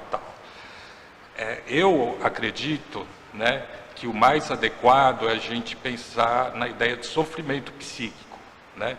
Porque o sofrimento psíquico, ele traz essa ideia de que todo sofrimento que a pessoa vive, ele está instalado em algum lugar e não só dentro da pessoa. Ele tem a ver com a realidade como as pessoas vivem. Enquanto a doença, muitas vezes, é colocada dentro do sujeito, né? E isso é uma simplificação, porque não é assim, né, de fato, que acontece. Muitas vezes, para a gente melhorar e se sentir bem, tá no mundo assim mais vivo, né, mais forte, a gente precisa que o nosso contexto se transforme. Não depende só da gente, né, como se tivesse uma coisa colocada no nosso cérebro unicamente, né, isso é fundamental. Agora, nos manuais médicos, se você considerar eles, que eles é que determinam as doenças, as categorias, você vai perceber que os maiores transtornos, vamos dizer assim, são no contemporâneo, no dia de hoje, são de fato a depressão, transtorno de ansiedade, né? E doenças que, consideradas essas doenças, essa perspectiva, né, mais simplificadora, que vão tendo uma prevalência, aparecendo menos, né? Embora produza o sofrimento mais grave. Mas essas são, de fato, nos manuais médicos, nos estudos, né, recentes, as doenças, né, entre aspas, aí, que são mais prevalentes. A depressão é uma doença? Como que ela se desenvolve e quais são as formas de tratar? Na mesma linha, né, da gente considerar que o termo doença, né, é um termo que precisa ser discutido, né, porque talvez sofrimento psíquico seja mais adequado, né? A depressão, enquanto um quadro dos manuais médicos, né, ele é caracterizado como, assim, quais são os sintomas, né? Assim, primeiro que tem uma influência corporal, né? Ou a pessoa dorme muito ou tem muita dificuldade para dormir, ou quase não consegue comer ou come muito, né? Mas ela tem uma sensação de negatividade, vamos dizer assim, né? Uma autoestima vai ficando baixa, né? Coisas que ela fazia antes com facilidade, ela vai tendo dificuldade de fazer, vai tendo uma situação de retraimento, né? Quer dizer, não é uma tristeza, então, comum, né? É uma tristeza, um processo de sofrimento que ele é mais, permanece durante um tempo maior, e vai, de fato, atrapalhando, né, interferindo no dia a dia da pessoa, nas atividades que ela tem que fazer e tal. Ou seja, é como se a pessoa diminuísse a potência de existir dela, entende? A força, a potência vital, né? Lógico que isso precisa ser cuidado, né? E aí os cuidados mais comuns, né? São, claro, o medicamento tem um papel importante, mas também a psicoterapia, mas também, sobretudo, na perspectiva que eu estou trabalhando de sofrimento psíquico, né, é como a gente pode contribuir para todas as pessoas que estão envolvidas em torno daquela pessoa que sofre, e ela também, poder enriquecer, né, a forma de relação, a forma de apoio, né, porque assim, é importante que a gente trabalhe também os elementos que estão causando aquele sofrimento, né? E não só tentando pôr o sofrimento para dentro e tentando resolvê-lo, né? Que na verdade a gente às vezes acaba só apagando e deixando os problemas de fato invisíveis, né? Para apagar uma coisa que a gente acha que está lá dentro do sujeito. Quais são as doenças e transtornos mais comuns entre jovens e adolescentes? Amanda, pelos manuais médicos e pelos estudos, né, que trabalham com essa perspectiva de caracterizar, isso é uma doença, essa é outra, né? Se a gente for pesquisar esses estudos, vai se falar que a questão, na juventude, a questão da depressão é algo importante, que a questão dos transtornos de ansiedade são algo importante, e um item bem importante, que é mais recente, que é o tal do transtorno de déficit de aprendizagem e hiperatividade, né? que é algo também que tem surgido muito, mas que também gera muitos questionamentos. Por quê? Porque a gente vive numa sociedade hoje da informação, onde a gente é abarrotado, né, atropelado, atravessado por informação. É só você ter um celular, né, ou estar na internet, ou assistir televisão, quer dizer, você é atravessado o tempo todo por uma onda de informação.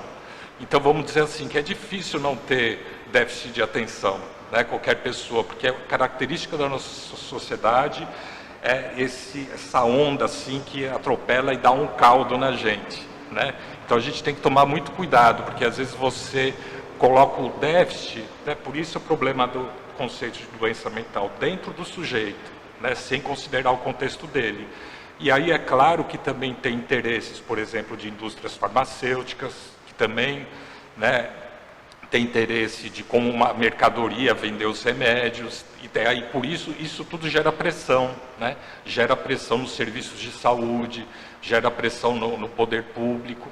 Então todas essas discussões, né, da doença mental na juventude, né, eles têm que ser tratados com muito cuidado, inclusive considerando as condições sociais das pessoas, as condições de raça, né, e tudo que as pessoas vivem. Tá? Porque viver, por exemplo, sob ameaça constante, né, sob o medo da violência, sentir que você não tem valor, né, que as pessoas de fato não te escutam, que você não tem lugar no mundo, isso é que na verdade a gente tem que tratar, né, mais do que uma doença específica. O álcool é considerado droga? Quais os principais danos do uso excessivo? O álcool é considerado uma droga, a gente diz droga lícita, porque lícita que é legal. Mas ele compõe o conjunto das drogas, e aí tem as drogas ilícitas, né, que são aquelas que não são legais. O consumo excessivo de drogas é uma coisa que tem acontecido com mais frequência também entre os jovens, e é uma questão bem importante. Cada vez mais cedo as pessoas têm usado álcool. O álcool, de fato, traz problemas importantes, né, de saúde física mesmo, né, mas também interfere na própria sociabilidade, na própria forma das pessoas se relacionarem, né, no lugar que a pessoa ocupa no mundo, nos projetos que ela tem para o futuro, né. Essa relação com a droga, ela é problemática, mas também eu volto a dizer que ela não é uma coisa que está fora, que está isolada, né? A droga, seja o álcool, seja as outras drogas, ela está influenciada por como que a sociedade vê isso, esse fenômeno que a gente chama, né, da droga, porque a droga sempre existiu na história da humanidade desde a Idade da Pedra, né? Então assim, ela foi tendo significados diferentes. Por exemplo, hoje a violência do tráfico de drogas existe porque tem uma proibição, né? O que significa a proibição? A proibição é o resultado de interesses, porque, por exemplo, é pela proibição que a indústria de armas vende mais arma, certo? Seja para a segurança pública, seja para os próprios traficantes, né? A não legalização, por exemplo, de droga faz com que não se tenha um controle da qualidade da droga. Entendeu? Porque tudo tem que ser feito às escondidas, então tem muita droga que tem uma série de elementos que faz mal para caramba, para a saúde, né, que não deveriam ter. Então, vamos dizer assim, que todas as drogas, o que elas significam na sociedade e entram na vida das pessoas, depende desses elementos. É claro que a dependência de qualquer coisa que é muito forte, acaba empobrecendo um pouco as possibilidades da pessoa. Certo? Porque a gente, sei lá, vocês estão dependendo de mim para fazer entrevista e eu estou dependendo de vocês para poder responder. Eu vim para cá, depende de transporte para vir. A gente depende de um monte de coisa, né? O problema é quando a droga vai ocupando um lugar que a gente fica dependente muito dela e pouco das outras coisas, entendeu? Então a gente depende menos das nossas relações, dos amigos, da família, da escola, do trabalho, né? E é difícil a gente falar, por exemplo, se a pessoa, porque está usando droga, acabou caindo numa vida ruim, indo às vezes até para a rua, etc., ou se a situação ruim é que leva as pessoas à droga, certo? Essa é uma discussão também importante. Então, assim, não existe uma coisa só de dependência física, que tem também, né, de como a droga entra, mas o mais importante é a dependência simbólica, né, porque assim, a pessoa só vai mudar a relação dela com a droga se mudar a vida dela, entendeu? Porque aí a droga pode até estar na vida dela, mas de um jeito que não abarque tudo, né, que ela não fique totalmente dependente da droga. E as drogas, elas são uma epidemia? Como conciliar o tratamento com a cidadania? Então, Natan, eu acho que essa pergunta é super importante, sabe por quê? Porque teve um tempo atrás que se falava que a gente vivia uma epidemia do crack, tá? Há poucos anos atrás, não sei se vocês lembram. E essa fala, ela justificou, por exemplo, a violência naqueles espaços, tanto da Cracolândia em São Paulo, como em todo lugar. Arrancar as pessoas à força, né, da rua, sem querer saber quem elas são, por que elas estão lá, qual que é a história delas, como fazer uma limpeza, né? E justificou a internação forçada de pessoas, tá? E logo depois foi comprovado que não existia epidemia de crack, porque era 0, alguma coisa por cento da população que usava crack, entendeu? Então, isso que eu estou dizendo, tem uma força, essa questão da droga, muito simbólica, né, que acaba servindo a outros interesses. Agora, o uso de droga tem crescido? Lógico, tem crescido tanto de droga lícita, como álcool, como droga ilícita, como maconha e outras drogas, crack, etc., né? Mas ele não é uma epidemia, entendeu? Isso da epidemia acaba sendo um discurso para, na verdade, justificar, né, esse tipo de ação que só esconde as desigualdades sociais, né? Porque quem está na rua usando muita droga, tal, não é nada mais do que a expressão do que a sociedade, né? Eles nos representam, entende? A hora que a gente fala, não, vamos tirar essas pessoas, sumir, a gente para de lidar com os nossos próprios problemas que a gente, enquanto sociedade, criou. O fato de ter pessoas que não têm perspectiva, tal, e ficam se destruindo, tá? Isso é uma responsabilidade de todos nós, né? Então, eu creio que isso dá um sinal para responder a outra parte da sua questão, que é o seguinte: só há o cuidado e a transformação, né, da vida da pessoa que tem uma dependência muito grande de droga, se houver diálogo, respeito pela história e os desejos da pessoa, e se a gente, enquanto sociedade, também se rever. Não resolve, né, essas estratégias violentas que hoje, nos últimos anos, ganharam mais força, que é de colocar pessoas, por exemplo, em comunidades terapêuticas religiosas, onde elas têm que passar por um regime de castigo, né, de obrigações e assim, uma coisa muito forte de opressão, né, como se fosse arrancar a droga das pessoas assim, sem considerar que elas estão nessa situação por causa que o mundo não possibilitou que elas pudessem viver outra coisa. Então é como se a gente culpabilizasse as próprias vítimas, né, e botasse a conta para elas, quando elas nada mais são do que efeito do que a nossa sociedade produziu, e a gente tem então que mudar enquanto sociedade e garantir que um diálogo com elas, com as reais necessidades delas, o desejo, considerar o desejo delas, perspectiva de mundo, e aí sim apoiá-las para elas construírem isso. Quando a gente fizer isso, você pode ter certeza que a relação delas com as drogas vai mudar. Doutor Fernando, muito obrigado. Agora suas considerações. Legal. Pessoal, então agradeço muito vocês. Assim, olha, saúde mental, então, é a gente transformar a sociedade, que todo mundo tenha vez e voz, que a gente seja solidário. Isso que é a melhor saúde mental, tá? Então, estamos juntos aí, vamos para frente, que a gente vai melhorar esse mundo, tá? Agora nós vamos tratar sobre o tema que é relacionado ao sofrimento mental na adolescência, com Maria Elvira Falcão Paiva Magalhães, psicóloga com especialização em psicossomática, trabalhou na atenção básica no programa de AIDS de Santos, na saúde mental, trabalhando no CAPS infantil, Atuou na educação e ensino médio, com orientação profissional e em saúde e sexualidade. Na sua experiência, quais os transtornos mais comuns na adolescência e no início da vida adulta? Na verdade, eu gostaria de responder essa questão de uma outra forma. Porque quando a gente coloca a dificuldade do jovem com esta terminologia de transtorno, a gente vai sempre ter a tendência de pensar em questões mais patológicas ligadas à adolescência, quando este é um momento da vida onde, em si, já é um momento de muito sofrimento.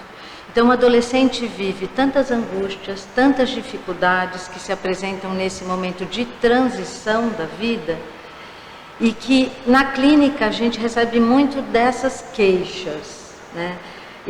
Então, eu acho que é um pouco importante a gente tentar entender o que chega na clínica, né? Como é que está o jovem que procura a ajuda de um profissional. A adolescência é um momento onde o jovem vai ter que se dar conta de um corpo diferente, de desejo diferente, de expectativa e de percepção do real de forma diferente. A adolescência é um momento de travessia, onde aqueles sonhos que eu tinha na infância, aquilo que eu acreditava na infância, na verdade, nesse momento já não me servem mais. Então é uma experiência de estranhamento, é uma experiência de fragmentação, porque o corpo começa a mudar, o desejo começa a mudar, a expectativa com relação a ele é outra. Então, neste momento, existem muitas situações onde o jovem tem uma tendência, às vezes, a se recolher um pouco mais, se isolar um pouco mais. E alguns quadros desses comportamentos para enfrentar essa dificuldade do novo, da expectativa que é colocada diante dele, eles começam a aparecer. Então é muito difícil a gente ter uma adolescência que não tenha sofrimento, né? E qual é a medida disso para a gente entender aonde isso pode ser um problema maior ou não? Porque, vejam, por exemplo, eu para estar aqui hoje e para estar conversando com vocês, isso mobiliza sentimentos em mim, então dá uma certa ansiedade. Será que eu vou corresponder? Será que eu vou conseguir fazer com que as pessoas consigam entender aquilo que eu quero dizer? Então a gente sempre fica. Então os sentimentos, todos eles fazem parte da vida da gente. A grande questão é a intensidade desse sentimento. Então, por exemplo, eu podia estar com medo de vir aqui hoje conversar. Esse medo é um medo normal, porque é um medo que me prepara para uma situação que eu não sei como é que eu vou poder lidar.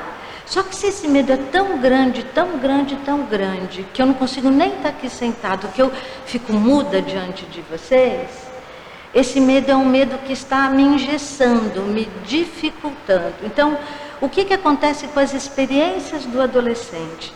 As experiências do adolescente, elas vão estar cheias destas questões assim, de medo, de ansiedade, de se reconhecer, de reconhecer o próprio corpo, né? Então, quando esse momento da vida dele passa a ter uma intensidade tão grande que o prejudica de conviver com as pessoas, que ele não consegue mais sair, que ele sente uma tristeza muito intensa, que começa a parecer, ele se sente desajustado.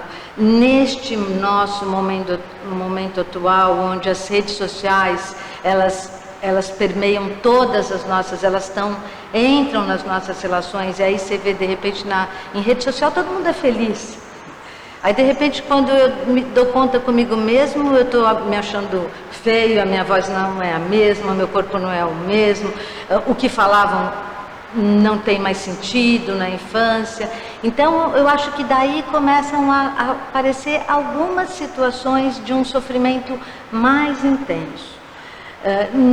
Atualmente, o que eu tenho observado muito na clínica são jovens com muita dificuldade de socialização, né? Então que eles acabam se recolhendo, onde a gente podia identificar um quadro um pouco mais depressivo, um quadro mais de isolamento, de não conseguir conviver. E daí pode se ir encaminhando para situações às vezes mais difíceis. O jovem tem que experimentar pela primeira vez muitas coisas, né? Então é sempre esse jogo de como eu vou me dar, se eu vou ser aceito, né? Então isso está muito presente.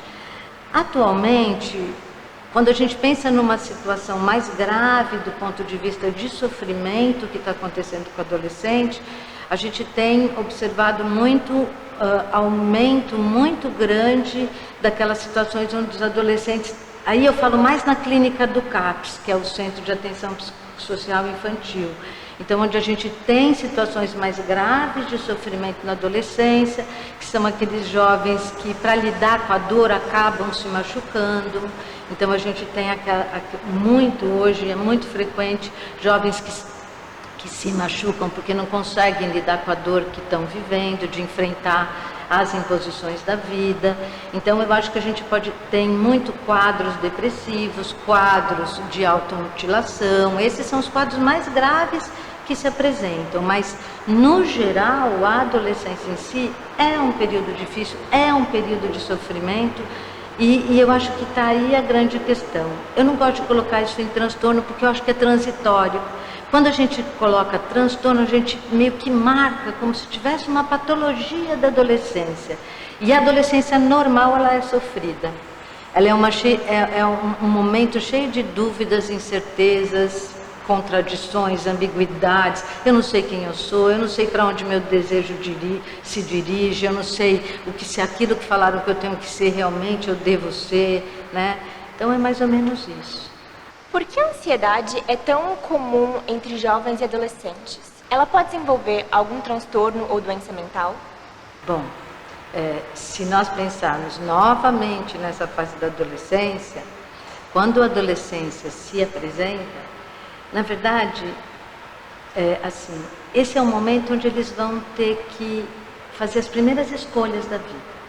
A liberdade de escolha é o primeiro valor adulto que está colocado diante do jovem. Tudo que a gente faz pela primeira vez dá muita ansiedade, não dá? Então, assim, o adolescente está fazendo tudo novo, é tudo primeiro. É a primeira experiência amorosa, num sentido mais de um contato de outra forma, que não aqueles desejos da forma como ele vivia na infância. Então, toda essa descoberta, todo esse mundo que está pela frente dele é hiper amedrontador.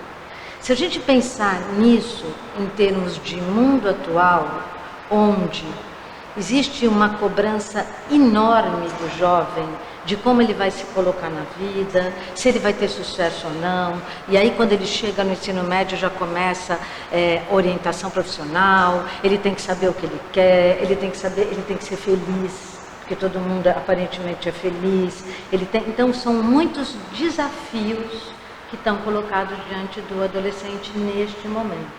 A ansiedade, ela se faz presente justamente porque a ansiedade tem muito a ver com uma expectativa do que está por vir, do que está no futuro, do que pode acontecer, né?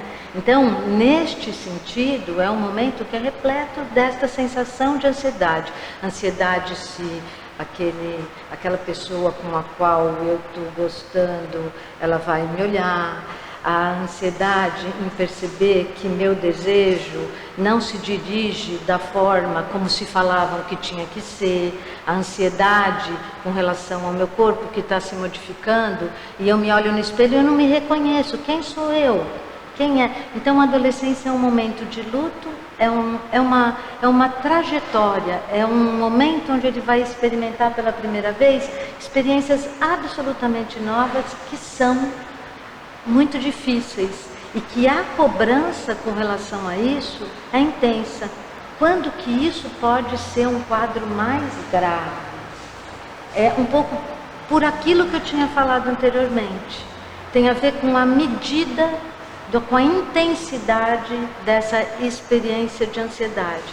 Então, se essa ansiedade ela passa a atingir um nível tão grande que eu não consigo encarar ou lidar com as coisas que se apresentam na minha vida, isso pode ir se congelando numa situação onde eu acabo tendo dificuldade nos relacionamentos, onde eu acabo me isolando, né?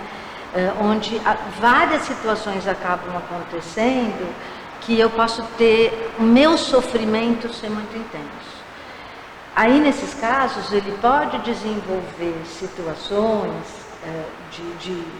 de vida que ele acabe precisando de uma ajuda para poder sair deste movimento onde ele não está conseguindo mesmo encarar todos esses desafios que estão apresentados para ele nesse momento da adolescência. Sofrimentos mentais e psicológicos podem afetar a saúde do corpo? Com certeza, porque nós não somos só os nossos sentimentos, o que a gente pensa, a nossa mente, a gente é corpo e mente, tudo funciona muito junto. Na verdade, eu entendo com relação a isso uma coisa muito interessante, que é importante que a gente pense assim. Quando a gente não consegue resolver os nossos conflitos, né? Do ponto de vista do nosso sofrimento, quando a gente não tem espaço para falar do nosso sofrimento, para conversar sobre que as coisas acontecem, ou seja, quando a gente não consegue elaborar, entender aquilo que a gente está vivendo, a gente vai guardando essa coisa como se a gente fosse, na verdade, um acúmulo dessas coisas, sabe? A gente funciona exatamente como uma panela de pressão.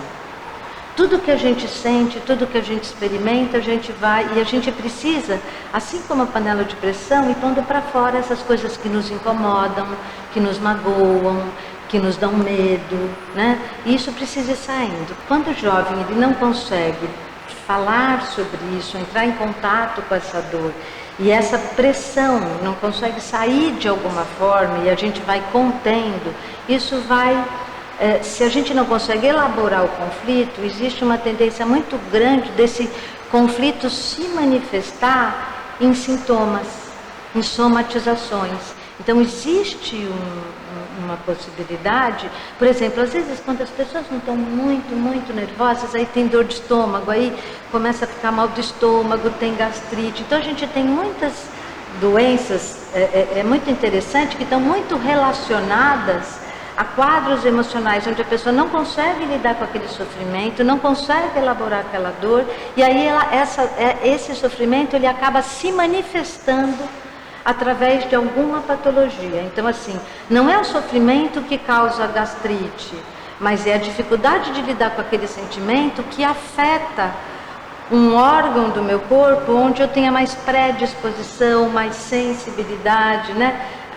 Nós somos assim. Então tem pessoas que têm mais tendência a ter dor de ouvido, pessoas que têm mais tendência a ter dor de garganta, problemas intestinais. Então o nosso emocional está inteiramente ligado a essas questões do nosso corpo e isso funciona junto.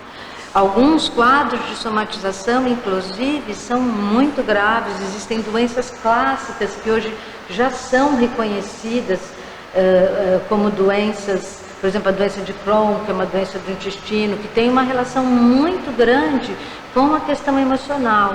Os problemas de gastrite, existe uma possibilidade sim da gente adoecer e se fragilizar do ponto de vista clínico se a gente está numa desorganização importante do ponto de vista emocional.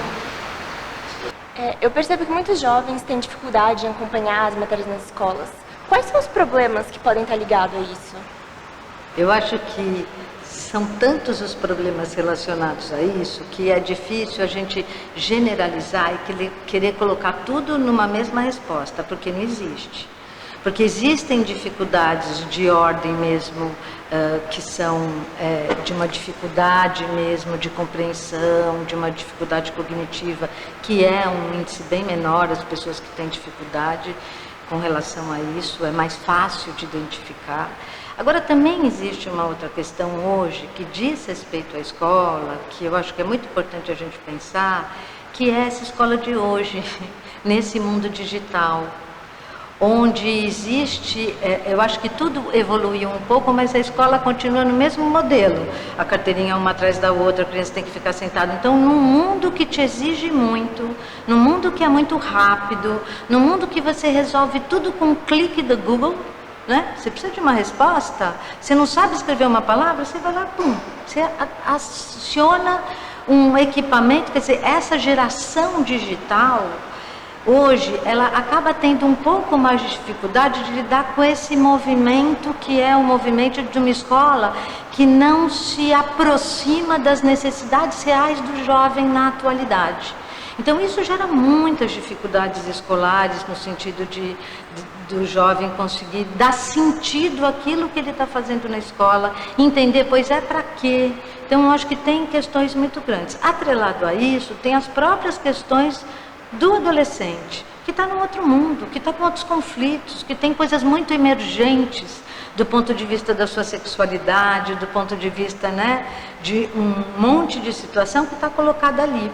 Eu não sei se eu vejo um problema em si, a não ser que essa coisa se torne uma intensidade muito grande, ter dificuldade de fazer as lições da escola. Eu acho que tem que cobrar, tem que conversar, tem que dialogar, tem que, né, porque eu trabalhei muito tempo em escola com jovem e o que eles falavam, assim, que na verdade, quando o conteúdo é prazeroso, eles participam. É impressionante, eles fazem, eles têm vontade de estar lá, né? Então é muito interessante você ver isso. Eu acho que isso tem a ver com o manejo do jovem e também de saber lidar com esse momento, que é um momento que eles se desligam mesmo, porque eles estão diante de problemas muito intensos da vida. Então às vezes é difícil do professor entender aquele aluno que está disperso, então quer aquele modelo de aluno. Fora que a escola começa já a cobrar situações deles, assim, que muitas vezes a tendência é regredir mesmo, né? O que você vai ser? Você sabe? Aí você se vê diante de 1 milhão de possibilidades de escolha, então às vezes existe uma tendência a você regredir, a um estado de você negar aquilo que se apresenta, não querer entrar em contato com o que está ali de novo e simplesmente se desligar. Então eu acho que tem muito a ver com a estrutura da escola hoje, que precisava modificar. Eu acho que tem a ver com dar sentido àquilo que eles estão fazendo e com as próprias dificuldades da fase, que é uma fase muito que você está submerso em problemas que tem a ver com as próprias questões individuais. Vivi, agradecemos sua presença. Agora suas considerações finais, por favor. Então, pessoal, assim, eu agradeço muito a oportunidade de estar podendo, assim, dividir com vocês algumas das coisas que eu vivo, né, nesse momento no meu contato junto com jovens e deixar uma mensagem para vocês que, assim, ninguém é feliz o tempo inteiro. A nossa felicidade a gente vai construir alguns momentos, mas a gente vai ter que lidar com muitas coisas difíceis, sabe? É um processo muito difícil, é um momento difícil, mas a gente consegue atravessar, entendeu? Então eu acho que é ter paciência, é respeitar o nosso sofrimento, é dar o direito da gente ter as nossas dificuldades. Então eu acho que é por aí. Bom, obrigada a todos. Agora com a palavra o Dr. Sérgio Céfala, que é advogado e autor de várias obras e artigos jurídicos. Foi procurador do Estado de São Paulo, chefe de gabinete do Ministério da Justiça, do Dr. Márcio Tomás Bastos, além de professor de Direito Constitucional e vice-prefeito do município de Santos. É o coordenador-geral da Consciência pela Cidadania, Com Cidadania. Antes do agradecimento, meus queridos amigos, minhas queridas amigas, quero deixar uma mensagem para todos aqueles que participaram deste projeto. E faço isso na forma e ao modo de uma poesia que trata do corpo do jovem. E diz assim, chama-se Liberdade. Ela diz assim: você não conseguiria mudar as leis que governam o teu corpo, que não sabes de onde vem. Por isso, não te comprometas evitando tratá-lo como amigo ou inimigo, mas igualzinho a uma máquina. Um automóvel, por exemplo, que você usa nos limites da sua capacidade. Ele é o que é, nem menos, nem mais. Já contigo é diferente. Não te governa lei alguma, e tens apenas os caminhos à tua frente. Meus queridos amigos, minhas queridas amigas, vocês estão chegando na estação da juventude, enquanto eu, que vos acolho aqui hoje, estou saindo. É para isso que serve uma estação. Uns chegam e outros partem.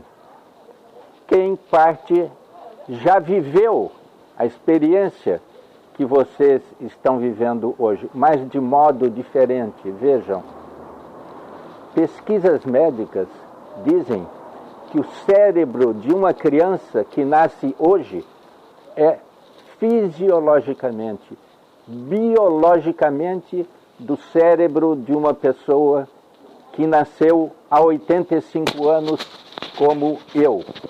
E nós estamos aqui para revolucionar esses cérebros. A pandemia que tanto nos fez sofrer durante o ano passado mostrou uma coisa fundamental. Vejam, nós falamos de saúde. Pois bem, a saúde, primariamente, é vista como uma relação entre a pessoa e o seu corpo. A pandemia nos obriga a ver esta relação no plano social. Como tudo mais, não existe nada que seja exclusivamente individual. O individualismo é uma força muito grande durante a juventude. Nós, jovens, somos efetivamente individualistas. E a vida que vai nos ensinando a socialidade, o contato com os demais. E é isso que nós pretendemos com esses vídeos que vocês acabaram de ver. Eu espero que vocês tenham gostado deles. Se não gostaram de tudo, gostaram de alguma coisa. Pois bem, nós queremos que durante este ano que agora se inicia, vocês tragam as dúvidas de vocês, as perguntas de vocês, tudo aquilo que incomodou a vocês nesses vídeos, para conversar conosco, que estamos aqui na estação há mais tempo. Vocês estão começando uma peregrinação que nós estamos terminando. Nós esperamos que vocês sejam felizes e que a vida de vocês seja plena de solidariedade, de fraternidade, tendo em vista a construção de uma sociedade muito melhor.